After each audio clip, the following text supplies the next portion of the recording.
O que se está a viver na Grande Lisboa é uma espécie de crise mais do que anunciada, ou um filme que já se viu em Espanha, em França e no Reino Unido.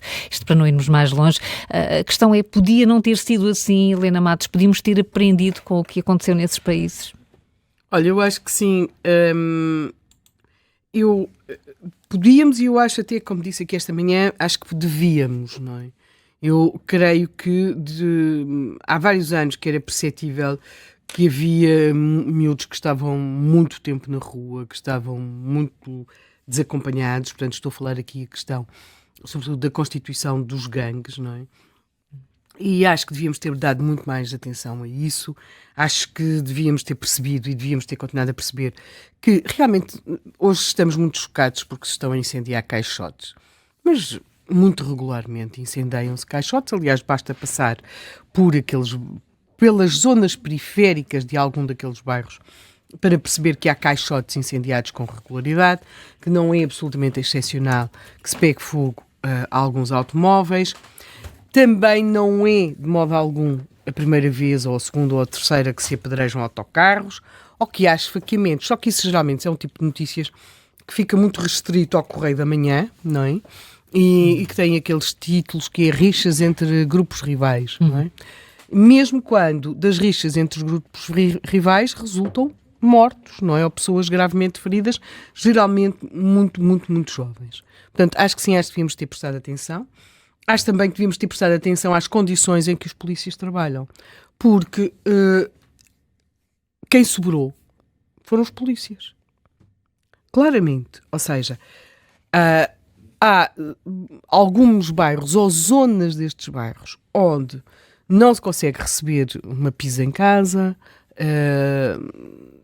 não se consegue muitas vezes, por exemplo, que os Ubers ou os Bolt vão até lá, depende também muito das horas, não é?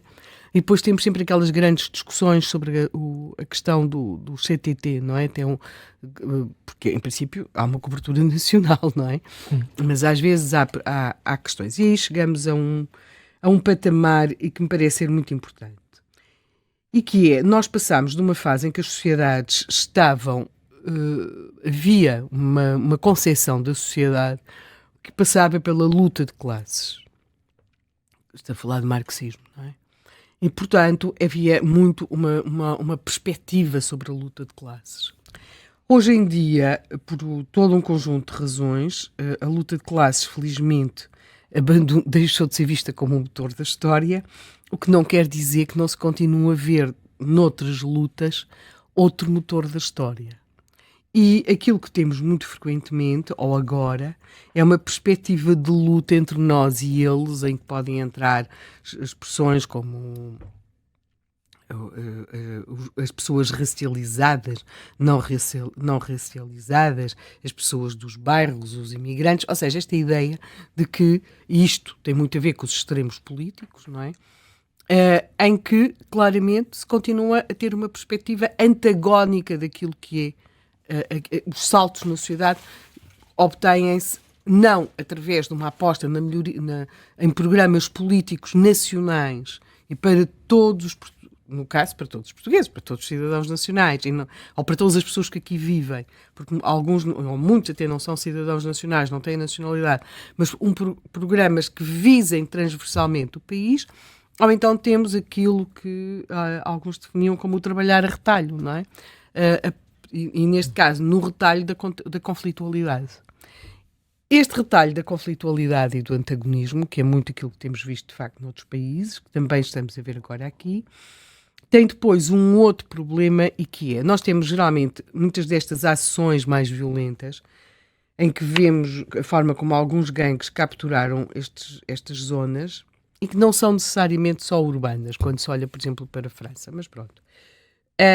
Ao grupos extremistas que capturaram alguns bairros, geralmente aquilo que desencadeia a ação, pelo menos no início, são ações das forças policiais. Ações que, a posteriori, se fazem investigações e geralmente conclui-se, nem sempre, mas algumas vezes conclui-se que houve um uso desproporcionado da força, inadequado da força, mas nem sempre. Por exemplo, quando nós recuamos àquilo que foram os incidentes muito graves em França, por causa de uns miúdos que se tinham escondido numa caixa de eletricidade, de uma unidade onde estão aqueles equipamentos de distribuição de eletricidade. A polícia simplesmente estava a fazer uma operação de patrulhamento e os miúdos acabaram a fugir e fugiram para aquele local e morreram por uma descarga elétrica. Portanto, a polícia não teve, quer dizer, não foi a polícia que fez a descarga elétrica e estava a fazer um patrulhamento e a fazer um controlo absolutamente normal.